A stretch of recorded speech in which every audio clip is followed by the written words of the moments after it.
Сайн байцгаана сонсогчдоо. Ингээд өнөөдрийн маань зочноор Төтөө архитектийн Баттулга огтой Бацориг ах маань оролцож байна. Сайн байна уу? Сайн байна уу? За ингээд та өнөөдөр манай сонсогчдод өөрийгөө дэлгэрэнгүй танилцуулаач.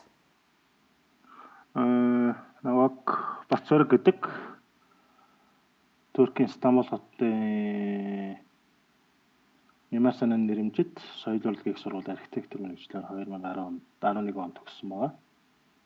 Тэгээ одоогоор болохоор Төтөө архитектороор ажиллаж байна. За.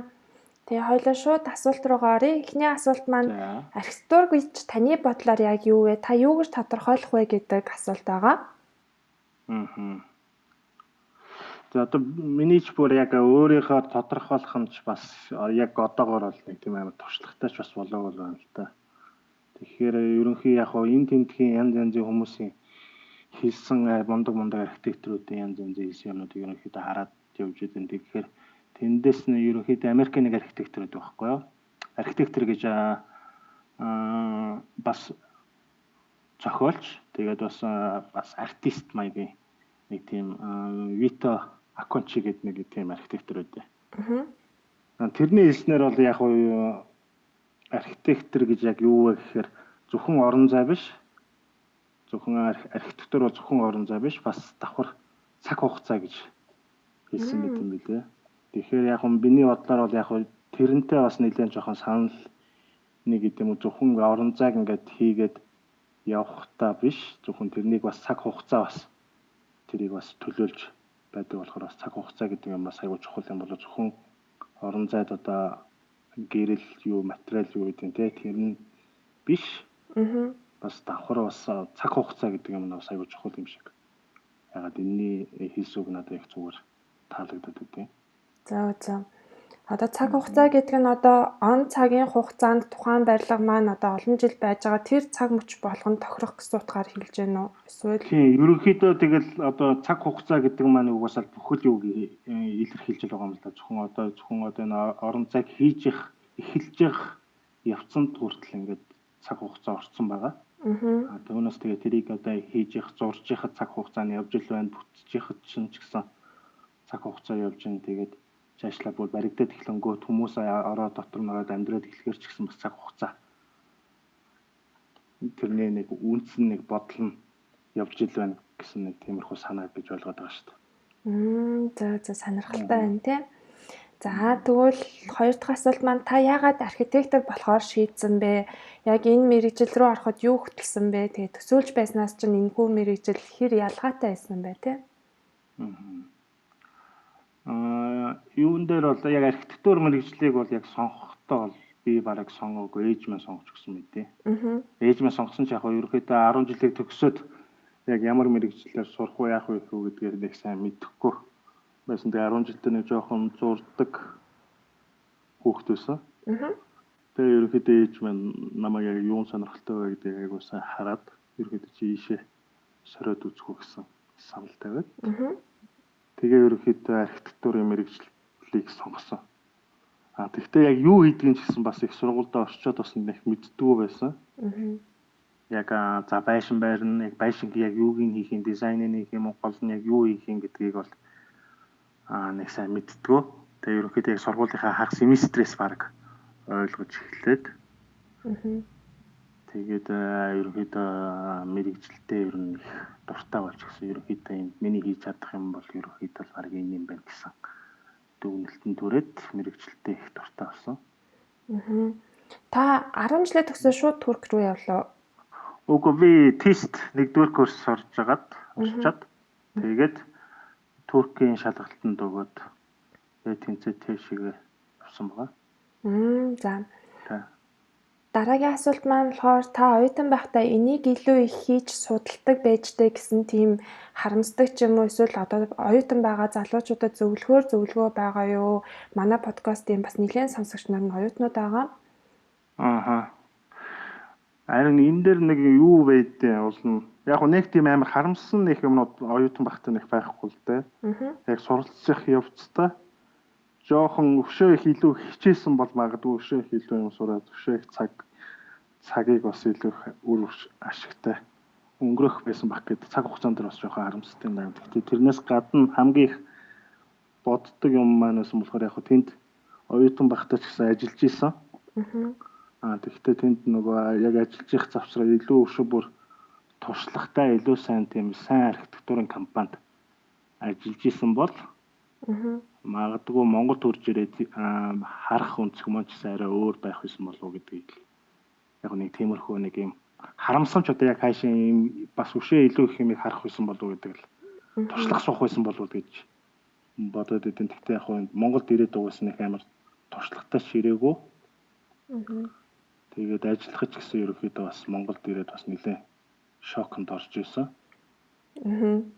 За тэгэхээр чинь та Монголд ч гэсэн сурсан, тэгээ бас Туркид ч гэсэн сурсан биз дээ. Тэгэхээр яг ингээд хоёр орны тэр боловсролын архитектурын салбар дах ялгаа одоо гадаад сурахын давуу тал нь та тэнд сурснаар илүү юуг олж одоо энэ сургалтын систем нь илүү дээр юм байна Монголынхоос гэж харсан байна.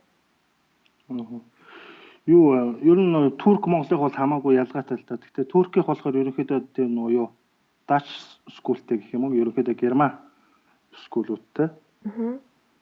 Тэгээд Монголынх болохоор хүн болгон мэднэ ерөнхийдөө жоохон Орос школтой тий. Тэгээд ерөнхийдөө нэгдүгээр курст ороод ирэнгүүт ерөнхийдөө яг үзэг харантаатай яаж харьцах уу, яаж штрих хийх үү, яаж зураг зурдаг уу гэсэн арга барилыг ерөнхийдөө зааж ирсэн. Тэгээд тухайн үржсэн мэдээж одоо ватам яаж загнах уу, тэгээ усан будаг гуашиг яаж ашиглах уу гэсэн тиймэрхүү маягийн хичээлүүдийг яг их төлхөө орж ирсэн. Тэнгүүч нөгөө хүн зураг туртай хүн чинь тэгэл яг зөндөө юм сурч мэдээл за ерөнхийдөө зураачлуулах юм байна гэсэн л дүгнэлтээ явж хагаад тэгээд Туркид очиод нэгдүгээр курст ороод ирээд нөгөө 9 сарын 1-нд чинь бүх хүүхдүүдийн нөгөө хийсэн бүх төслийн хичээлүүдийг нөгөө том зааланд үлгдэг байхгүй юу? За. Тэгээд тэнцэнээс нь очиж харсан чи ерөөс нэгдүгээр курсын хүүхдүүд ерөөсөө амар нөгөө ажлын зураг төлөвлөлт хийгээл сайт анализ эдэр хийсэн байсан гэх хараад баг ухаан алдах шахсан л та. Одоо нэгдүгээр ангийн хүүхдүүд хийж чадах юм уу гэсэн л байр суурьтайгаар угаасаа тийм ч хичээл баг орж байгаагүй манай нэгдүгээр курс баг чинь тийс чи.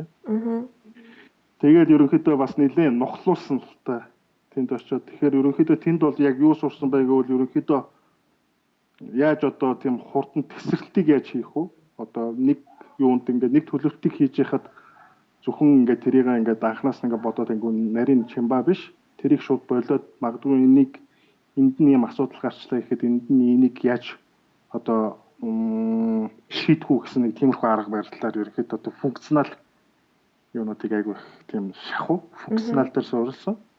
Эхлээ ерөөхдөө функционалыг юу н одоо 0 ямар байдیں۔ Тэ эсвэл галтгооны тавилга өндөр нь ямар байдیں۔ 0-ийн угаалтурууд ямар хэмжээ байдаг. Ерөөхдөө данаад юм жижиг хэмжээсүүд эхлээд тэгээ ахлах ангиуд руу ороод ирэнгүүт ерөөхдөө том масштаб руу ороод сургууль цэцэрлэг тэ төслийн хэмжээний тийм том төслийг ерөөхдөө данаа B.Batzorig эдийг тэрийг ихтэй бол одоо юу гэдэг эхлээл ватан дээр зурсаар байгаа хамгийн эцэст нь хураалгах биш 7 хоногт нэг төлөвлөл тэгэл тэр нь багштай үзүүлэл багш ямар нэгэн асуудал дэвшүүлэх юм бол тэрийг өөрчлөөл дахиж тэрийг шийдээл тиймэрхүү маягаар хөгжих маягаар айгуу тийм тэр нь л айгуу тийм давуу тал гэх юм уу Монголынхоос. Гэхдээ одоо бол яг Монголд бол угаасаа сургалтын систем ч гэсэн одоо бас өөр болж байгаа. Ерөнхийдөө бас иймэрхүү евро студио юунууд айгуу шилжиж байгаа юм шиг харагдаад байлаа. Тэгэхээр Туркийн сургалтын систем нь одоо жишээлбэл хэдэн семестр одоо хэдэн жилээр төгсдөг вэ? Одоо жишээлбэл Унгарт болохоор Солонгой гээд архитектор охин сурж байгаа. Тэгэхэд бол мастер гэж байхгүй, бакалавр мастер нь цугтаа 5 жил ч гэдэм үү те байт юм бэлээ. Манайх болохоор ерөнхийдөө 4 жилээр л те. Тэгэхдээ яг намайг миний ирдгийн өмнөх жилээс эхлээд ерөнхийдөө 4 жил болсон. Тэрнээс өмнө болохоор 5 жил байсан юм шиг лээ. Тэгээд ерөнхийдөө семестр гэж байхгүй. Ерөөсөө нэг жилээр явдаг. За. Байсан юм байлээ. Ерөнхийдөө одоо 1-р жил, 2-р жил гээл Тэгэл нэгдүгээр жилийнхээ хичээл дээр нэг хичээл дээр унчих юм бол заавал одоо нэг жил алдах хэрэгтэй болдог. Тэгэхээр ерөнхийдөө заавал оюутнууд нь ч гэсэн ерөнхийдөө бараг 4 жилдээ төгснө гэдэг бол бас нэлээд тийм том шалгуур болчихж байгаа. Тийм байна тий. Тэгээд намайг ирснээс хойш ерөнхийдөө 4 жил бол би ч бараг 7 жил сувсан л та. За. Танд хэлний проблем байсан уу? Та ямар хэл дээр хичээлээ үзчихсэн вэ? Ер нь бол турк хэл дээр яг эхний жил очиж яг турк хэлний юунд суугаад хэлний бэлтгэл суугаад тэгээд дараа нь сургууль руу орохдоо бас бүрийн хэмжээний мэрэгжлийн хэлнүүд орж ирнэ. Тэгээд багш нар ч тэгээд жирийн турк оюутнуудтайгаа харьцаж байгаа юм шиг хурдан ярина тий. Тэнгүүт яхахгүй хэлний юу бол нэлээд асуудалтай байсан л та. За. Манай мэрэгжлийн хувьд чинь нөгөө проектаа 6-аас гадна бас сайн тайлбарлаж одоо нөгөө хэлэх нь бас их чухал гэдэг штэ тий. Гэхдээ яг зарим үед самбар маань өөрөө илэрхийлж чадах үс хийж чадах юм бол бас нэг талаасаа давуу тал болж бас чаддаг. Одоо ангаахын ч юм уу хуулийн мэрэгжлийг бодвол гэж бодоод тий. За тэгвэл дараагийн асуулт руугаа оръё. Танд одоо таалагддаг одоо архитектор эсвэл архитектурын студ байдаг уу? Яагаад таалагддیں۔ Тэр талаараа яриул. Яг уу мундаг одоо архитектурууд бол зөндөл байгаа л да. Тэгэл тэдний хоорондох хийж байгаа ажлууд нь ч гэсэн арга барил нь ч гэсэн бас бие биенээс нэлээд ялгаатай. Тэгэхээр яг одоо бол одоо юу гэдэг яг энэ архитекторыг яадаг ч юм уу те шүтдэг ч юм уу эсвэл яг энийг хингэдэг ч юм уу гэсэн нэг тийм амар бол юм байхгүй. Ерөнхийдөө яг одоо архитектор надад таалагдж байгаа архитектор болгонуудын одоо юу гэдэг жишээ нь Alvaro Siza ч юм уу те эсвэл Le Corbusier ч юм уу эсвэл Kahn ч юм уу эдрийн яг гол анхаарж байгаа хийж байгаа юунуудыг ингээд тал талаас нь ингэж харах ч юм уу те тэдний хийж исэн ажлууд нь яг юуг анхаарч исэн байна ерөнхийдөө тэд бие биенээсээ юуг авч хуулбардаж яаж ингэж сайжруулж исэн байна гэдгийг ерөнхийдөө тийм харах юм шинжих ерөнхийдөө жоохон дуртай гэх юм уу. Түүнээс бол одоо яг ингээд хамгийн дуртай ч юм уу тийм юу гэсэн нэг тийм амар баримтал юм бол байхгүй. Архитектор болох өөр нэг юм онцгой чанарууд байгаа болохоор тэдний чанарууд нь бие биенээсээ ямар хөө өөр байна, ямар хөө шин чанартай байна гэсэн л ялгааг олж харах тэгэл. Тиймэрхүү маягаар л яадаг шүү дээ. За тэгвэл дараагийн асуулт маань одоо та ингээд Туркид төгссөн гэхээр чинь Туркийн хот төлөвлөлт архитектур таныхаар ямар байсан бэ? Турк бол өөрөө Евразийн яг ингээд дунд байгаа штэ тий хоёр соёлын нэгдэл гэж хэлж болно. Тэгэхээр Туркийн тэр онцлогийг та тэнд нь байсан хүний хувьд бас сонсогчд маань сонирхолвол. Гэхдээ яг хөө Туркийн архитектур гэж яриад эсвэл хот төлөвлөлт гэж ярих юм бол бас нэлээд том сэдв л дээ. Тэгэхдээ бол яг хөө ерөнхийд нь ойлгуулахад бол турк архитектур бол ерөнхийдөө бол исламын орн. Исламын орноос гадна бас эрт дээр үеэс угаасаа Монголын нутаг дэвсгэр дээр байсан төргүүд нүүдэлч ард түмэн. Тэг хамгийн сүүлд одоо юу гэдэг тэр одоо Фосфорын хоолойнд тэнд Анадолод очиж суурсан ийм улс байгаа. Тэгээ эдний ерөнхий нэг чиг хандлага нь бол ерөнхийдөө нүүдэлчдийн соёлтой нэлээд ойрхон. Тэр нь яг юугаар ойрхон бэ гэхээр турк одоо модон байшин гэж байдаг. Тэдэр нь болохоор ерөнхийдөө одоо тэр Монгол гэр уртс юу гэдэг нь тэдрийг ерөнхийдөө хөгжүүлсэн нэг тийм арга барил байгаа байхгүй. Тэгээ мэдээж тэрнийх нь гадна одоо хүрээлэн буй орчныхоо одоо цаг уур амьсгалтаж таарсан. Тэгвэл тэдний ерөнхийдөө функционал юунууд нь бол ерөнхийдөө тийм Монгол гэрийн одоо юу гэдэг нь зочны өрөө гэдэг ч юм уу голомт гэдэг ч юм уу тэр юу өдрүүд нэг тийм чухал байр суурь эзэлдэг. Ерөнхийдөө турк гэр гэж байгаа. Исламын шашингаас орж ирээд ирэнгүүт ерөнхийдөө тэр нөгөө сүм хийд номын сан тэгэл мөргөлийн үйлдэх одоо янз янзын том одоо байгууламжууд байдаг. Тэд нар ч гэсэн ерөнхийдөө бусад Европын одоо архитектур ч юм уу эсвэл бүр яг исламын архитектураас болохоор нэлийн ялгаатай айгүй энгийн. Тэгээ нэг чимэглэл одоо юу өдр нь айгүй бага. Ерөнхийдөө чулуугаар хийж байгаа ерөнхийдөө чулуугаар дөрвөлжингээр ч юм уу ерөнхийдөө чимэглэл айгүй багтай гэхдээ айгүй энгийн. Турк байшингууд нь ч гэсэн ерөнхийдөө айгүй энгийн. яг тэр нэг хүмүүсийн өөрснийх нь амьдарч байгаа хэрэгцээнд хангасан. Тиймэрхүү одоо ерөнхийдөө бол айгүй энгийн тэгсэн мөртлөө тийм функционал юу чанар одоо байгаль уур амьсгал ерхэн хүрээлэн орчинтойгоо нэлээд уялдсан тийм архитектурын онцлогтой гэх юм уу. Хот төлөвлөлт талаас бол жоохон бас яг уу бас шинэ төрөлтөө ерөнхийдөө нэг 1800 оноос ихэлсэн гэх юм уу. Тэгээд одоо шинэ одоо Германд байдаг одоо архитектур ч юм уу яг анх тэр Анкараг ч юм уу Анкараг нийслэлийн байж байгаа ч гэсэн ерөнхийдөө Германаас архитектурууд ирж ерөнхийдөө төлөвлөлтүүдийг хийж ирсэн.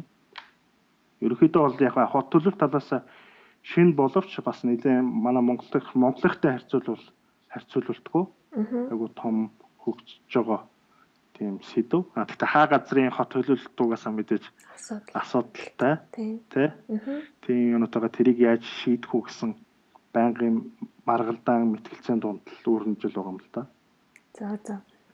За тэгвэл одоо та түрүү хэлсэн шүү дээ ингээд нөгөө Монгол гадаадаас сурчаад Монголд ирэхэд туршлага тэгээд дутаад байсан ч гэдэг юм уу тий. Та Монголд ирэнгүүтээ миний санаж байгаагаар та уул нь өөрийнхөө урланг нээсэн байдаг тий. Тийм тэгэхээр та ингээд гадаадаас сурчаад гадаад тэр орчноос Монголын хөрсөн дээр буухад хэр хэцүү байсан бэ? Юу н асуудалтай байсан? Та тэрийг яаж давж гарсан бэ? Өөрийн урлагаа байгуулахын давуу болон сул тал тий. Яг хоо анх ирчээд бол одоо угаасаа тэнцш одоо Турк бол мэдээж дулаахан орон тий. Тэгээд бүс нутган ч гэсэн нэлээд дулаахан тэгээд янз янз уур амьсгалтай. Тэгээд нэлээд тийм гадаргуу юун дээр одоо барилгын хийц тал архитектур хүн гэж одоо яг ямар хүн байдгүй гэсэн тэднийг бас нэлээд сайн суулгасан гэж бодоод нэлээд сайн сурсан гэж бодоод ирээд янгууд угаасаа Монголд ирэнгүүт цаг уурын ч гэсэн асуудал шал өөр дулаалгах тий дулаалганаас хавлаа шал өөр дээрээс нь эхлэнгүүт нөгөө бас хийцлэл тал дээр B.B тал дээр бол бас нэлээд хатуу чанга тийм хөшүүн шин чанартай бас нэг одоо юу гэдэг энийг уул нь ингэж хийчих боломжтой юмыг заавал ингэж хийх ёстой гэсэн хатуу байр суурьаар хандах ч юм уу. Норм дүрмээр ч юм уу тэрэн дээр бас нэлээд шокууд нь орж ирсэн. Тэгээд тэрийг яг давдуулах гэсэн бас нэлээд луудсалтай бас шууд хурж ирэнгүүтээ тэгэл нэг жилж биш бараг 2-3 жил байж ижил ерөнхийдөө яг энэ нэг арай жоохон Монголын юу жоохон судлаад өөрөө дотор нөрөө буцлагтаад ирэнгүүт арай гайгүй болж эхэлж байгаа юм л да. Тэгээд ерөнхийдөө өөрөө энэ юг офшиг нээсэн шалтгаан бол ерөнхийдөө бол яг хуу мэдээж одоо янз янзын компаниудад угаасаа ажиллаж исэн. Тэрний хажуугаар янз янзын найзуудтай маань ч гэсэн хөсөлтүүд ганц хоёр зургийн ажил хөсөлтүүд ирж исэн болохоор тэрийг ч бас хийдэг байсан. Тэгээд ерөнхийдөө өөрөө ингээд хийгээ туршаад үзье. Яага болохгүй гэж гээл нэг найзтайгаа хамтраад ихэлсэн. Уулын тухайн үед антитезис гэдэг нэртэй лөө. Тий, анх болохоор зүгээр антитезис гэж блог байж агаад. Тэгээд дараа нь компани болохоор ателье гэдэг урлан гэсэн утгаар оруулаад тэгэж нээсэн байгаа. Гэхдээ одоо Түтү архитектд ажиллаж байгаа. Яагаад та нэрээ сольж эсвэл өөр хамтрагчтай болоод яач вэ? Ерөнхийдөө яг Тито угаа антитез ателье болохоор зөвхөн одоо над дээр байсан. Тэгээд манай нэг хамтрагч байсан 50-50% үзэмшилтэй ерөнхийдөө ийм компани байсан. Тэгээд ерөнхийдөө энэ маань ч гэсэн бас нэлээд том төслүүд дээр ажиллаж агаад. Тэгээд ерөнхийдөө арай жоохон өөр маягаар үзье. Яг дотор нь бол яг жоохон алдаанууд бол нэлээд гараад ирсэн. За. Тэгээд тэр алдаануудыг ерөнхийдөө жоохон одоо дахиж ингэж алдахгүйгээр дахиж шинээр эхлэе гэсэн маягаар одоо ерөнхийдөө антитезис бол ерөнхийдөө оюутны амьдрал дээр суурилсан тийм туршлага маягийн юм байсан. Тэгэхээр одоо нэг хэдэн жил ажиллаад ирэнгүүт ерөнхийдөө нэг арай жоохон мэргэжлийн төвшөнд очихоор тэгээд антитезээр болохоор би болохоор ерөнхий захирланд байсан болохоор одоо бүхэл асуудалд над дээр ирээд идэг ус байхгүй. Тийм тий. Одоо бүхэл санхүү одоо юу гэдэг те тэр асуудлууд их байсан болохоор бас нэлээ яасан гэсэн үг л дээ. Одоо бүхэл талын мэдлэгийг бас авах гэж бас нэлээд хүнд. Тийм болохоор ерөнхийдөө өөрийгөө жоохон чөлөөлөх маягаар одоо гүйцэтгэх захирал хийхгүйгээр арай жоохон өөр зөвхөн зургандаа анхаарах, юундаа анхаарах маягаар л хоёр хамтрагчтайгаа манай сургуулийн хоёр нэг нь хос сайхан гэдэг ах маань байгаа. Тэгээд Бадрах гэдэг нэг найз маань байгаа. Тэгээд энэ бит гурав тэд архитектцийг ерөнхийдөө хамтдаа ярьж хагаад байгуулсан байгаа. Нэр нь аягүй сонирхолтой. Яагаад ийм нэр өгсөн юм бол? Тито гэдэг нь болохоор ерөнхийдөө юу л да шар шуу гэсэн грекээр. Тийм үү, сонирхолтой юм шиг. Шар шуу гэсэн. Тэгээд шар шуу бол ерөнхийдөө нөгөө урлагийн бэлэг тэмдэг байдаг. Тийм. Тэгэхээр ерөнхийдөө бид нар зөвхөн архитектур хийж байгаа ч гэсэн ерөнхийдөө юм урлагийн бүтээл гэдгийг хийж байгаа шүү гэдгээ өөрсдөө байхын тулд дээрээс нь манай сургуулийн бас логоос шар шуу. Тэгээ ерөнхийдөө нэг сургуулийг төгссөн хүмүүс байгаа болохоор ерөнхийдөө иймэрхүү бэлэгдэлтэй байя гэсэн үгнээс Тито гэж өгсөн байгаа. За маш сонирхолтой юм байна. Тэгвэл та ингээд одоо дараагийн асуулт маань болохоор одоо ингээд ажиллаж байгаа ажлын байран дээр одоо таны проекттай ханддаг таны арга барил та төслөө авлаа таны одоо проект эхэлсэн цагаас хойш та яаж тэр интвүр одоо нөгөө скиз идэ санаагаа олдог тэр үе шатууд нь яг ямар байдлаар явагддаг вэ таны хувьд? Яг аль төслийг одоо за нэг жижиг байшин ч юм уу за нэг цуслангийн байшин ч юм уу хийлээ гэж бодлоо гэхэд мэдээж тэрнийхэн газар дээр хамгийн гол нь очиж одоо ерөөхдөө өөртөө биеэрээ очиж заавалчгүй үзсэн байх хэвээр. Тэгжээж ерөөхдөө яг тэр газар дээр очисон үед угаасаа одоо юу гэдэг нь нар салхин вэ нүү те байгаль маань одоо тэнд байгаа газрын онцлог маань өөрөө тодорхой нэг юм өгүүлэмжүүдийг одоо ерөөхдөө одоо өгүүлж эхэлдэг юм шиг санагдаад байгаа. Одоо юу гэдэг нь би бол одоо урагшаа гарсан замтай эсвэл ийшээ гарсан вивтэй ч юм уу те. Ерөнхийдөө нэг иймэрхүү тодорхойлтуудыг газар маань өөрөө ингээд нэг юм өгүүлээд байгаа юм хэрэг тэр критикүүдийг ерөнхийдөө гол критик гэж авч үзээд тэрэн дээрээсээ суурилсан одоо төлөвлөлт програм тэгээд хийцлэл функцнууд нь ямар орон зай ямар юу эзлэх үү гэсэн нэг тиймэрхүү арга барилаар л ерөнхийдөө яг хамгийн түрүүнд ер нь газар дээр очих нь айгуу чухал яг тэрнээс эхлээл ерөнхийдөө яг нэг иймэрхүү маягтай юм болох юм байна да ерөнхийдөө иймэрхүү шин чанартай юм байна иймэрхүү юм байна гэсэн юм ерөнхийдөө гараад дүр зүрх нь бараг гараад ирдэг юм л да. Тэрэн дээрээс бол мэдээж тэгэл хоорондоо маш сайн одоо мэтгэлцэх юм мэтгэлцэх нь ч одоо яг юу юм ерөөхдөө санаанууд ийм өөрснийхөө хараагүй гэсэн үнцгүүдийг бие биентэй ярилцсан хуваалцчих харилцсан нэг тийм шийдэл дээрээс ерөөхдөө төсөл маань одоо босож эхэлдэг гэх юм уу цаасан дээр бууж эхэлдэг байгаа. Яг тийм. Гэхдээ би сая яг энд нэг проект дээр ажилласан байхгүй юу гэрээт төсөл дээр. Тэгэхэд болохоор надад яг нөгөө очиж байх боломж байгаагүй. Тэгэхэд бол бүр яг над проблемыг аягүй мэдэрчээсэн өмнөх төслүүдэд дандаа очиод үзчихдэг. Тэгээ гэрээт тосон төсөл дээр болохоор намайг явуулаагүй. Тэгээд нөгөө ирсэн хойно нөгөө хүнийхээ авсан зургнуудыг хараад нэрийг мэдрэх гэж нөгөө орон зай мэдрэмжийг авах гэж аягүй хэцүү зурагнаас. Тэгээ яг тэр толгорч ирсэн санаанд орлоо. Тэгээ угаасаа яг очингуу ч л угаасаа тэгэл зөвхөн байгаль тэр одоо юу гэдэг те салхи малх одоо өөр амьсгалын ч гэсэн айгүй их юм хэлж байгаа юм да. Магадгүй тэр газар руугаа явж ихтаа ч гэсэн те. Одоо газар маань өндөрлөгт байна холоос хэр харагдахаар байна ямар хөө байхаар байна гэж бүхэл юмыг хэлж байгаа юм да. Тэгээд эргэн дөрөндөх байшин юу гэдэг урмлаас нь ахуулаад бүхэл юмыг ингээл дүгнэлтүүд өгөөл байгаа юм шиг санагдаад байна. Тэр авсан дүгнэлтүүдээс хоорондоо хуваалцж хагаад харилцсан нэг үр дүнд гаргаж аваад ерөнхийдөө нэг програма зохиогоол скетчнүүдээ эхэлдэг байгаа. За тэгвэл дараагийн асуулт маань болохоор архитектор хүний хувьд зайлшгүй эзэмших ёстой одоо нэн түрүүнд байх ёстой зан характер ч юм уу ур чадвар тэр юу гэж боддог вэ таны бодлоор? Ерөнхийдөө яг хуу миний зүгээр бодож байгаагаар бол ерөнхий бол яг хуу яг нэг талаас нь арга биш ерөнхийдөө тийм олон талаас нь хөрвүүлэх боломжтой л байх хэрэгтэй юм уу? Зөвхөн нэг талыг харчаад тийшээгээ зүтгэх биш. Магадгүй олон талаас нь хараад зэрэг харах, одоо юу гэдэг нь дараалж харах биш, ерөнхийдөө яг зэрэг харах ч юм уу. Хамгийн гол чанар нь бол тэр юм шиг байна. Тэгжиж одоо нөгөө доотлын гэж нөгөө хамтрагчуд одоо хошгууд гээ ерөнхийдөө базаж явах.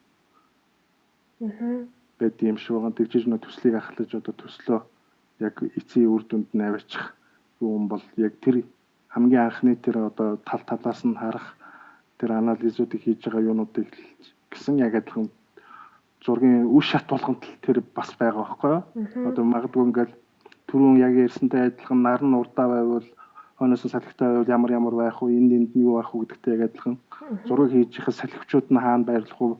Цэвэр бохрууд нь хаана байрлах вэ те? Хийцлүүдээ яаж яах вэ гэж тэдэрт ингэж аявал яах бол гэж ерөнхийдөө талаас нь харах. Олон талаас харах ер нь айгүй тийм чухал юм шиг санагдаад байгаа. Зайлшгүй тийм шүү.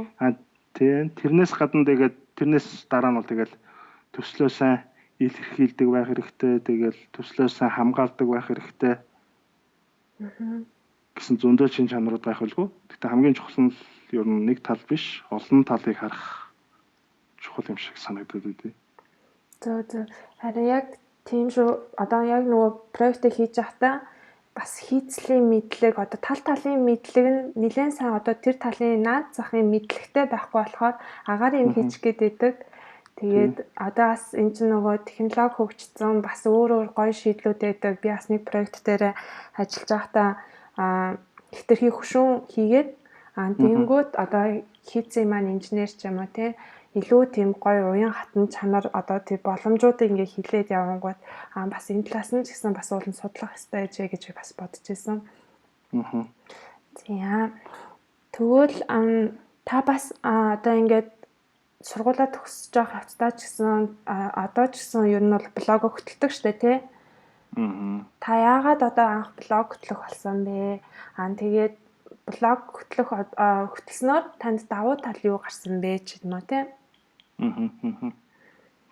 Яг блогийг хамгийн гол нь хөтлөх болсон шалтгаан маань ер нь жоохон замбраагүй байсантай би. Одоо миний хийж байгаа юмнууд ч гэсэн ерөөхдөө жоохон замбраагүй. Тэгээ бичих юм дээр ч гэсэн жоохон замбраагүй байсан. Тэгээ ерөөхдөө өөрийгөө жоохон цэгцлэх маягаар энэ блогийг хөтлж гисэн байгаа. Тэгээд нэг шалтгаан бол тэр хоёр дахь шалтгаан нь болохоор өөрийнхөө хийж байгаа юмуудыг ч юм уу авж байгаа фото зураг ч юм уу сонирхлоо ч юм уу бусдад хуваалцах. Бусад оюутан залуусд юу гэдэн тэдэртээ ерөөхдөө хуваалцах санал бодлоо солилцох гэсэн үүднээс ерөөхдөө блогийг нээсэн байгаа. Тэгээ сүүлийн жилүүдэд баг блогоо ч гэсэн баг хөтлж чадахгүй л байна дөө. Нэлээд ховорхон оруулаад ах шиг гэсэн тий. Тий. Тэгвэл дараагийн асуулт маань та бас нэлээд олон хідэн олон улсын бас дотоодын уралдаан тэмцээнд архитектурын уралдаан тэмцээнд оролцож байсан тий. Тэгвэл тэр уралдаан тэмцээнд оролцох үе шат нь ямар эдийн тэгээд оролцоод давуу тал бас тий та авч исэн туршлага тэндээсээ хуваалцвал анх бид нөгөө оюутан байхдаа одоо манай сургуулийн дээдлийн анги 2 хүүхэдтэй ямар ч нэг анх бид 3 ярилцж байгаа нэг уралдаанд орсон юм. Тэр уралдаан маань болохоор ерөнхийдөө манай сургуулиас зохион байгуулж байгаа. Тэгтээ нэг музей болгоно нэг судалгааны зорилттой тийм барилгын зураг төслийн уралдаанд орсон зөвхөн оюутнууд тий. Тэрэн дээр яг орж ирэхэд бол яг мэдээж өмнө байхдаа хэдүүл ингэж уралдаанд орын тгий гэж байнга байдаг юм болохож юусоо хичээлдээ дарахч юусоо боломж олддгүй байсан. Тэгээд яхаар нөгөө төгсөх курстээ ороод ирэнгүүт хичээлүүд маань ч гэсэн ерөнхийдөө арай гайгүй бага болоод цаг зав их болоод тэгээ ерөнхийдөө ярилцаад нэг уралдаанд орсон. Тэр уралдаан дээр болохоор бид 3 яг өмнө яг нэг төсөл дээр өмнө юусоо ажиллаж үзээгүй. Тэгээд за төсөлж хийж үзээгүйхээс гадна зөвхөн нэг юм ингэж хийх гэж юусоо хийгээгүй тус хүн болгоно л тусдаа л өөрснийх юм хичээлэг хийгээд явж ирсэн болохоор зөндөө одоо ойлгоцох ч юм уу одоо дизайны талаас ч юм уу эсвэл тэр анализ хийх ерөөхдөө нэг тийм багийн ажиллагаа айгуу чухал юм байна гэдгийг ерөөхдөө ойлгосон л та. Тэрэн дээр болохоор хүн болгон өөр өөрийн саналыг дэвшүүлээд тэр саналуудаа яаж гаргаж ирэх үү, алийг онцлох уу, алийг яах уу гэсэн юм дээрээс ерөөхдөө яг тэр юм дээрээс бас нэлээд тийм чухал үр дүн өгсөн гэж бодоод байдаг. Яг багийн ажиллагааг айгу маш сайн бие биендээ сайн ойлгож сурсан. Тэгээд тэр уралдаанд ч гэсэн ерөөхдөө нэлээд гайгүй амжилттай оролцсон гэж бодсон. Тэгээд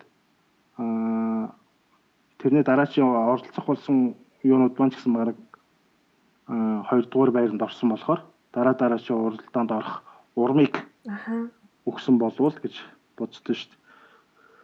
Яг уралдаанд оролцоход бол үнэхээр цаг зав хажуугаар ажлын хажуугаар зарцуулахад бас нэлээд шаарддаг тийм. Тэгээд ерөнхийдөө бол гадаадын уралдааны үе шат одоо жишээлбэл Монголд байгаа оюутнууд гадаад болж байгаа уралдаанд оролцъё гэх юм бол ямар үе шатаар явдیں۔ Тэгээд төлбөртэй идэм үү, төлбөргүй идэм үү? Та тэр талаар хэрэг мэддэг бол ер нь яг олон улсын хэмжээний уралдаанууд бол ерөнхийдөө оюутан ч юм уу, том юунууд ч юм уу ерөнхийдөө бүгд төлбөртэй байд юм байлээ. Туркид болж исэн юунууд болохоор ерөнхийдөө оюутнуудад болохоор зөвхөн нөгөө одоо архитектурын эвлэл гэдэг юм заавал бүртгэлтэй байх ёстой. Тэр бүртгэлтэй байсан зохиолдолд бол тэр уралдаануудад үнэгүй ороодох боломжтой.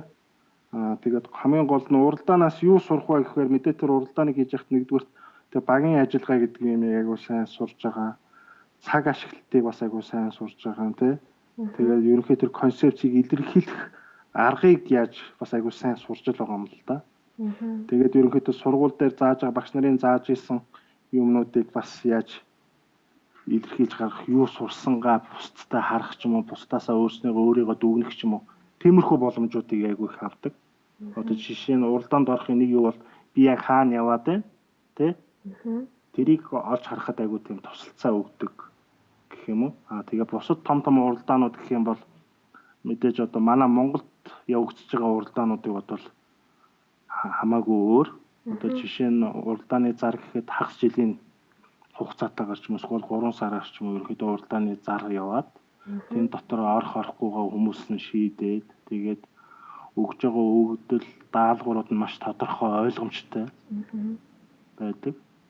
Тэрүүгээрээ ч гэсэн бас нөгөө хийж байгаа юмнууд маань ч гэсэн бас аягүй тийм зөв өгдөл явахгүй бол буруу өгдөлтөд орчих юм бол тэгээд төсөл маань ч гэсэн бас замаасаа халих ч юм уу газрынхаа хил хязгаарыг давах ч юм уу янз янзын асуудлууд бас зөндөл болдог юм билээ. Одоо би яг Монголд болохоор сайн мэдэхгүй байна. Гэхдээ Монголд болж байгаа уралдаанууд амар тийм цагийн тулгаж өгöd байгаа юм шиг харагдаад байдیں۔ Тэгээ мөн хоёрт шагналын санаа нь аюу бага юм шиг бас надад харагдаад байдаг. Тэнд чинь мэдээж тэрийг хийхин тулд тэр хүмүүс маш их цаг хөдөлмөрөөр зарцуулж байгаа. Тэгтэл хүний оюуны хөдөлмөрийг миний бодлоор амар бага үнэлт юм шиг санагдаад байдаг. Ер нь та Монголын уралдаанд оролцож байсан хүний хувьд яг тэр тал дээр та юу гэж бодсон бэ? Ер нь бол яг манад уралдаанч одоо баг тэрэгч баг уралдаан гэхэд бас хэцүү болчихж байгаа юм л да. Яг анх ингээд яг хичнээн баг төлбөртэй ч юм уу эсвэл баг хугацаатай ч юм уу тиймэрхүү юмнуудад орж л байсан наа. Гэхдээ тэрэн дээр бол яг өөрсдийнхөө төвшаад үзээ, сороод үзээ, хийгээд үзээ гэсэн тиймэрхүү залуу хүний ирч хүчээр нэлээ орж исэн. Тэгээд сүүлдээ ч баг орхоо байсан. Тэгээд учир нь тэрийг зохион байгуулж байгаа хүмүүс нь ч гэсэн хичнээн өөрснөө мэрэгжлийн хүмүүс архитекторууд байгаа ч гэсэн яг л нөгөө бусад жишгүүтэй яг адилханаар зарлаад байгаа нь юусаа тийм утгагүй. Одоо мэдээж одоо архитектор хүмүүс өөрснийхөө зовлон мэднэ, өөрснийхөө өгдлүүдийг яаж хийхийг бол мэддэг хүмүүс маань одоо тиймэрхүү уралдаанд зарлах нь ямар ч хэрэггүй л байгаа юм л да. Тэгээд тэр чинь одоо уралдаан гэдэг чинь зөвхөн сайн бүтээл авахаасаа гадна тэр уралдааны ард зохион байгуулж байгаа маш олон хүмүүс байна. Одоо шүүгчд байна, санал асуулга хийж байгаа хүмүүст хариулж байгаа хүмүүс нь байна. Тэр загварыг одоо тэр уралдааны загвар цом юу гэдэг нь тэрийг дизайныг хийж байгаа хүмүүс байна. Юу айгуу тийм том багтаа байж ижил ерөөхдөө уралдаа маань бий болоод байгаа юм. Тэгэхгүй нөө 2-3 хүн нийлээд уралдаа хийм гэдэг бол ерөөхдөө тийм болохгүй юм болчиход байгаа юм л да. Тэгээд тэр нөгөө цаг хугацаагаас мэдгүй өгж байгаа даалгавар нь ч гэсэн тодорхой бус. Тэрч тийм шүү. Тэгээд Би тэгээд сонгож байгаа газар байршлууд нь гэсэн хаанч байх нь ч мэддэхгүй.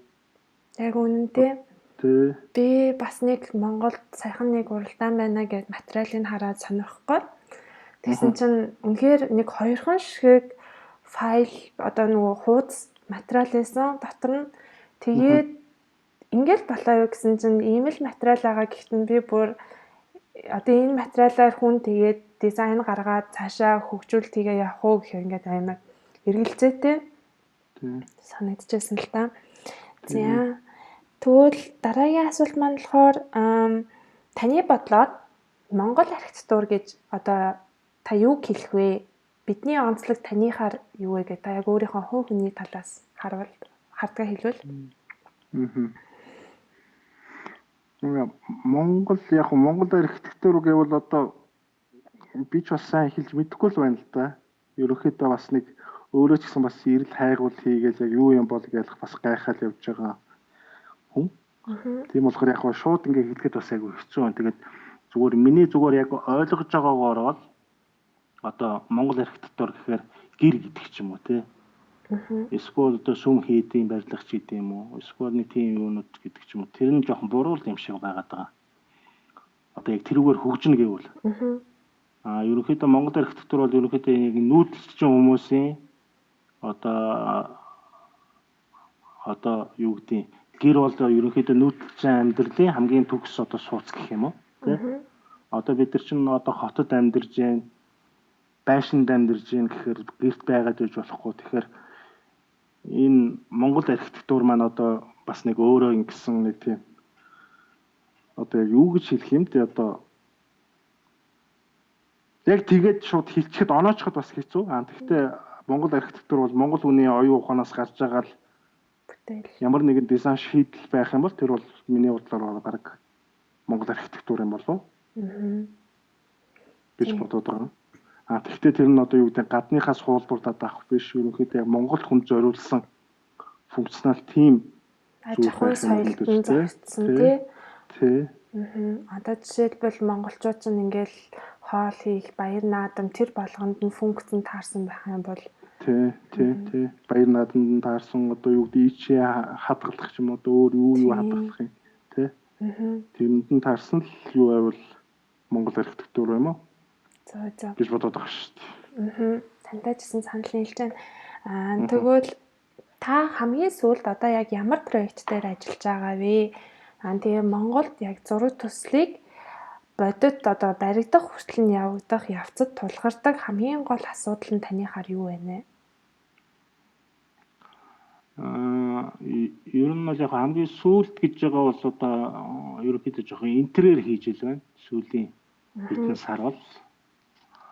Тэгээд яг интерьер хийхэд бас одоо ерөнхийдөө жоохон юу гэх юм одоо яг архитектур хийх одоо нэг тийм хийх юутай л болцсон л байна л та. Одоо интерьерээс залгаад нэг юм архитектур барилга байшин хийх тийм хүсэлтэй амар болж байна. Тэгээд яг ер нь одоо ингээ барилга байшин баригдах ч гэсэн бас нэг хамгийн гол зүйл маань болохоор бас нэг зураг үе шатуудаа бид нар аягүй сайн хянжихгүй бол одоо зураг зурчлаа гэхэд эскиз зураг зурчлаа гэхэд ажлын зурган дээрээ зурагдах тэр эскизэн дээр буусан бүх санаануудаа яг тагчл одоо юу гэдэг биелүүлэх нэг технологиос болооч ч юм уу нэг юмнаас төсвнөөс болооч ч юм уу те тэрийг болохгүй байх. Тэгээ ажлын зураг болоод ажлын зурганд бэлэн болоод батлагдаад ингээд цаашаагаа явах ч гэсэн захиалагчийн зүгээс дур мэдээж ямар нэгэн өөрчлөлтүүдийг хийлэхгүй байлгах. Тэрийг одоо энэ үнэхээр өөрчлөхөөр бол тодорхой хэмжээний зөвшөлж хийж архитектуртаа зөвшөлж хийж явахгүй бол манайхан ч бас дур мэдээлэл өөрчлөлөд харьцдаг. Энэ бол одоо зөвхөн барилга байшинч биш интерьер жижиг төслүүд дээр ч гэсэн бас харагдаж байгаа юм л да. Тэгэхээр ерөнхийдөө яг өөрснийхөө хийсэн бүтээл болгоно маш сайн хянж хойноос нь ингэж явахгүй бол дагаж ингэж явахгүй бол шууд зураг зурчлаа тэгээд шууд цааш нь ингээд хайчих болохгүй. Ямар ч гэсэн барин баригдал нь хэрэгжин хүн орон ортол нь ямар ч гэсэн тэгээд байнгын арчилгаа санаад зовж явахгүй бол ер нь анх хийсэн юунаасаа ч гэсэн шал өөр болох хандлагатай. Яг нэг тиймэрхүү юунууд л айгүй их байдаг. Тэгээд тэрийг ч гэсэн яг сүүлийн үед энэ барилгын хууль бас нэг тодорхой хэмжээний бас нэг жоохон шинжлэхтэд бас арай гайгүй болгож их шиг үсэн даа. Тэгтээ мэдээж дутагдaltaй юмнууд зөндөө наривчлах юмнууд зөндөө байгаа бах. Тэгээд тэрийг бас шийдэж явчих юм бол бас гайгүй болох болов гэж бас бодоол байна. За. Тэгээд гинт бодогдлоо л да одоо ингээд ер нь Монголд байгаа архитекторын үнэлэмж нь яг яаж явдсан бол гэж гинт бодогдлоо. Одоо архитектор хүний одоо тэр бүтээлийг цагаар нь үнэлдэг юм уу, метр квадратаар нь үнэлдэг болоод тэр талаар бас гадаад байгаа оюутнуудад ч юм уу архитекторууд сонирхолтой байж магадгүй юу?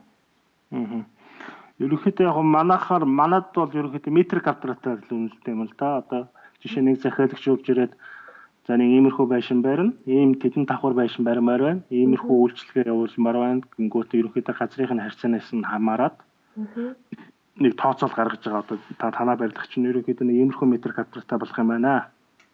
Энийг энүүгээр ингэж үнэлнэ гэсэн нэг тиймэрхүү юугаар метр квадратаар ерөнхийдөө үнэлдэг. Ерөнхийдөө төлөвлөгөөч хийсэн байна уу, эскиз хийсэн байна уу? Интерьер хийсэн байна уу? Ерөнхийдөө метр квадратаар үнэлдэг. Гэхдээ зөвхөн бас тэрүүгээр бас метр квадратаар үнэлнэ гэдэг нь маань бас харьцангуул нэг тийм бас тийм зөв шийдэл юм шиг мөртлөө бас арай буруу ч юм уу. Одоо жишээ нь айгүй том метр квадраттай мөртлөө татагдах давхар айгүй олон.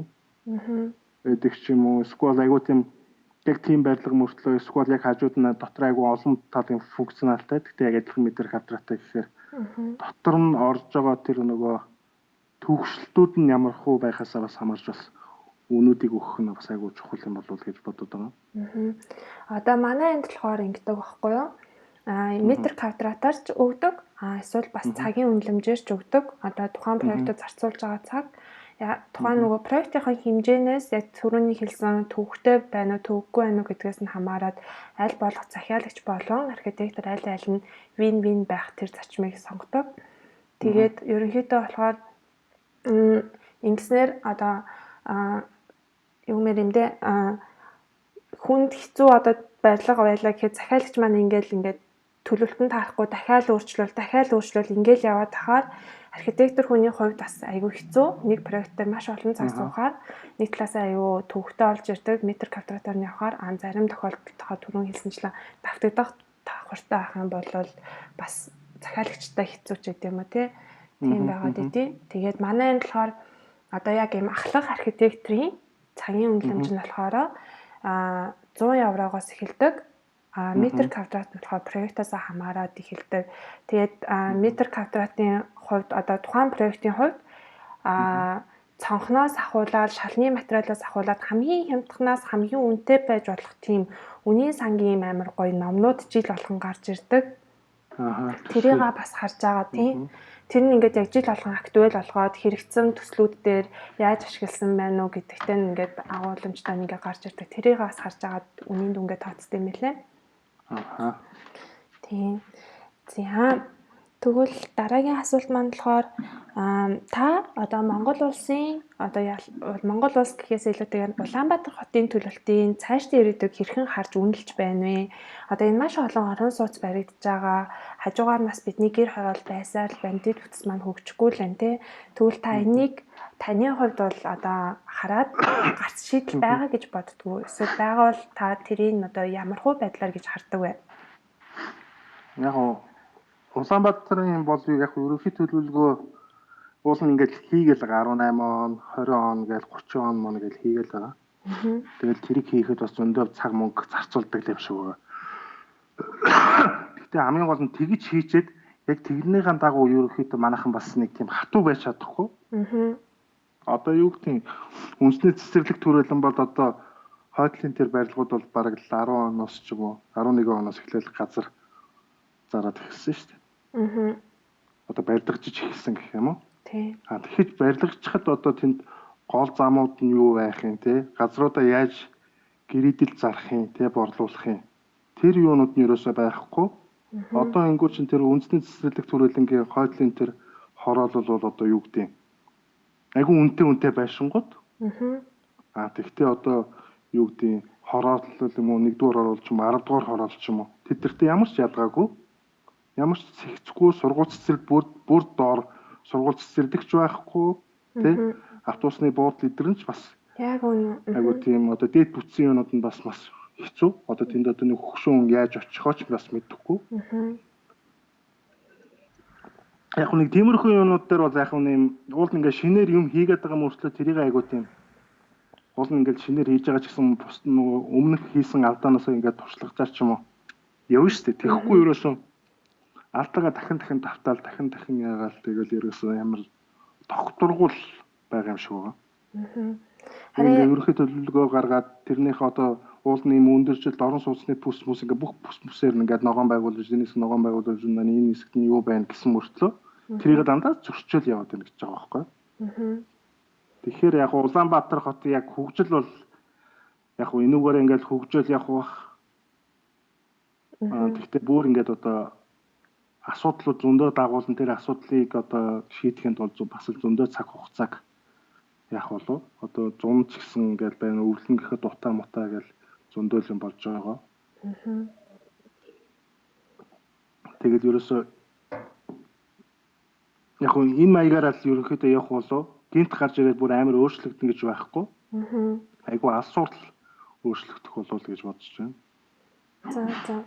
Гэтэ яг үнэхээр Монголд тарж байгаа орон сууцны барилгуудын заримыг ингээ хараад тахаар үнэхээр машингүй л амьдрах боломжгүй юм шиг нийтийн тээврийн унаа хүрдэгөө тэгээд гадна талын тогтцол гэдэг зүйл байхгүй байгаа асуудлуудыг хараад идэг. Тэгээд яагаад таны бодлоор тэрийг ингээ төлөвлөлтөндөө архитекторууд нь тусгаж болтгоо гэж боддог вэ?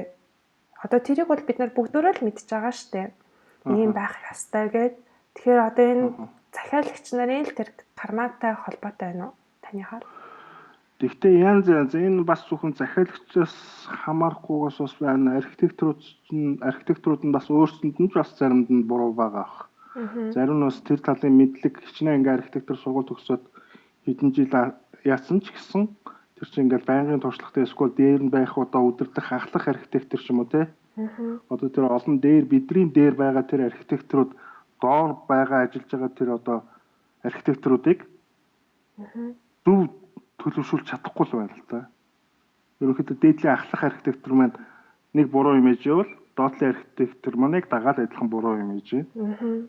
Тийм болохоор ерөнхийдөө яг энэ систем ч гэсэн бас нэг тийм засагдахгүй одоо магадгүй зөвхөн захиалагчийн хүсэлтэнд нь 100% ороод захиалагчийн юм хийх юм бол доор нь ажиллаж исэн өнгөчих юм байна тэгчих юм байна гэж хийгээд ичнээ өөрөө эсрүүцэж байгаа ч гэсэн хэдэн жилийн дараа яг л адилхан болчих واخхой. Яг үнэ. Тэгэхээр ерөнхийдөө энэ нэгэн системийг ч гэсэн яг ингээл одоо жишээ нь одоо манан дээр ч одоо мэрэгсэн архитектор ч юм уу те эсвэл зөвлөх архитектор гээл бол нэршүүд байгаад идэв. Тэгэл тэд нар яг өөрсдийнхөө яг хийж байгаа юундаа бас маш хариуцлагатай байхгүй бол өөр өнгөцгөн гяс хийчи хурдан ичи тэгэл гясаа хийгээд дуусгах чи ч юм уу эсвэл гяс хийгээл нэг их мөнгө авчи гэдэг ч юм уу тиймэрхүү маягаар хандах юм бол ерөөсөө явахгүй л гэсэн үг л дээ. За тэгтээ мэдээ захиалагч нар ч гэсэн зөвхөн 100% буруу өгөөд яж болохгүй. Захиалагч нар ч гэсэн угаас ямар нэгэн барилгын мэдлэг байхгүй ямар нэгэн юу байхгүй тэдэрт бол барилга байшин мөнгө нь байна, газар нь байна. Энэ дээр нэг яаж боломжийн гэсэн юм хийх үү гэдгийг харилцсан тийм голын цэгийг олж явахгүй бол зөвхөн нэг талыг баримтлаач юм явуулж жоохон буруу болж хуурах юм шиг үлээ. Тэр хурдан хичээ гэдэг дээр Монголд харин барилгууд маш хурдан одоо Монголч гэхгүй ер нь Азад ер нь проектууд аягүй хурдан явдаг юм шиг санагдаад идэв. Манай Европт болохоор саяхан нэг найз маань чи сүүлд ямар проект дээр ажиллаж байна гэд надаас асуухтана. Би нөгөөдгөө л хийсээр байгаа гэд хариулж байгаа байхгүй юу? Ямар удаан юм бэ гэд тэгээд надаас гайхаа асуугаад байсан. Манай энд чинь нэг юм хийгдэн зурган зурчлаа. Тэгээд нөгөө захиргаагаараа орно, буцна, дахиад хийгдэн гэх мэтлийн явсаар байгаа жишээлбэл жижигхэн амны орон сууц хүртэл жил гарan зөвхөн зураг төсөл дээр явах бүр заримдаа хит удаан юм шиг санагдах тохиолдлууд байгаад байдаг. Гэхдээ эргээд тэр нь маш чанартай бүтээгдэхүүн болж гараад байдаг байхгүй юу? Тэгээд хин хиндэ хариуцлага нь бас ингээд аягүй тодорхой. Саяхан манад нэг проблем гарсан. Өмнө нь хийжсэн төслийн маань одоо шалны халаалтанд гэмтэл аваад Гэтэ тэр бол манайхаас 6 жилийн өмнө гарсан проект байгаа байхгүй юу? Тэгэхэд буцах эзэнтэй бух хаягтай агаад байгаа. Тэгээд тэрийг ингээд зохицуулж өгөх бүх юм гэрээ контрактаараа тодорхой байдаг ч гэдэм юм уу. Тэрийг ингээд харахаар үнэхээр Монголд авч хэрэгжүүлэх ёстой юм зөндөө хандаа гэж хараа сууж идэг. Тэгээд тийм байна. За тэгвэл дараагийн асуулт маань болохоор та хамгийн сүүлд уншиж эсвэл одоо уншиж байгаа эсвэл ном эсвэл контент ч юм уу юу байгаа вэ гэж асуух гэсэн.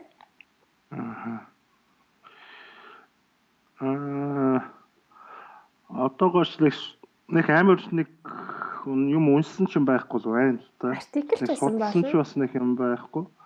Гэхдээ нэг ганц хоёр нэг ихлүүлсэн юм ганц хоёр номнууд бол байгаа. Юусоо дуусгаагүй. Тэгээд тэр ном маань болохоор нэг Японы нэг философч нэг ном байгаа. Тэгэхэд архитектурын талаарх юу яасан. Би жоохон ихлүүлчэл хайцсан байгаа. Гэртэл явж байгаа ах нэрийг ч бас санахгүй байна. За тэгвэл та дараа нь юу номныхаа нэрийг санаал би блог дээр оруулчихъя. Сонирхож магадгүй хүмүүс маань. Тэгээд би таны өмнөөс нэг ном саналгачээ. Петр Цумтарын Атмосфер гэдэг номыг би өчтөр орой эхлүүлсэн. Тэгээд маш гайхалтай тийм одоо харилцан яриа маягаар хийгдсэн ном байлээ. Тэгээд Петр Цумтар өөрөө архитектурын философи тал руугаа нэлээд мундаг хүн шүү дээ, тий. Тэгээд яг архитектурын одоо атмосфер гэдгээр илүү ойлгож бас тайлбарсан тийм ном байлээ. Тэгээд сонсогчд нар маань бас олж уншвал бас их сонирхолтой ном байлээ шүү гэж хэлэх гэсэн юм аа. За ингээд манай ярилцлаганд оролцсон маш их баярлалаа. Ингээд 50 минут бас ингээд тасралтгүй ярьчлаа. Тэгээ манай блогийн хувьд бас нэг уламжлал болж байгаа зүйл маань зочин маань дараагийн зочингоо урьдаг байгаа. Та тэгээд ямар архитекторыг эсвэл хот төлөвлөлтийн хүнжсэн болон дизайнерчсэн болон та ямар хүнийг өрөх вэ? Хөгшин хүн байж болох уу? Болохгүй яах вэ? Хөгшин байж болох байх. Яг тийм бол холбогдож болдсон болов болдгүй бол бас эргэлзээл. Яг шууд ингээд яасан чинь бас гинтэг болчихдог шүү дээ архитекторууд. Би бас оргил агшаас ярьцлага авъя гэж бодож байгаа байхгүй юу? Тэгээд тэр үед тохиолдолд нөгөө нэг хүнийг аваачаад компьютертэй нурдан суулгаад ярилцуулъя гэсэн тийм бодол байгаа. Тийм болохоор хөгшин хүн байсан ч гэсэн болно. Болох уу тий? Болно. Тэгвэл би юуг яг би бас нөгөө өмнө нөгөө уулзгаад уулзч чадаагүй тэгээ дараа нь уулзъя гэсэн боловч уулзч чадаагүй байгаа. Олон өөртөө ярилцлага аваад ингээд уулзъя гэсэн. За чи дараа нь тухтай уурж ирээ надтай уулзаарай гэдэг. Тэгээ ерөөсөө чадаагүй. Тэгвэл тэр хүнийг л дуудъя да. За тэг. Та холбоо ярих хаягийн нөгөөрөө за. За тэр нь болох баха. За. Гэтэ одоо Facebook янз янзын юм хэрэгэлдэм бол сайн мэдэхгүй л байна. Тэгэхээр нэг яагаад үзээ. За тэг. Чамд үгээ. Гэтэ нөгөө Шархуу гэдэг нэг архитектор байдаг шүү дээ төлөвлөлттэй. Маш сайн тань штэ. Тэр ахыг л өөрөө. За тэгээ. Баярлалаа. Тэгээд нэвтрүүлэгт манай оролцсонд тэгээд таны ажил бас цаашдаа ажилт нь амжилт хүсье. За баярлалаа. Тэр нэрээ түрүү ганц зэрэг намайг өөрсөн байлээ тий. Тийм тэгээд ганц зэрэгт бас баярлалаа гэж хэлье. Таг марцсан явж штт. За баярлалаа. За баярлалаа. Баярлалаа. За ингээд 50 минутын турш бид нартай хамт ярилцлагын маань сонсон сонсогч нартай маш их баярлалаа. Дараагийнхаа зочноор бүгдөө эргэн уулзъя. Хэрвээ танд энэ дугаар таалагдсан бол бусадтай түгээж шеэрлэхээ мартаоцай. Ингээд дараагийн дугаараар уулзъя. Өдрийг сайхан өнгөрүүлээрэй.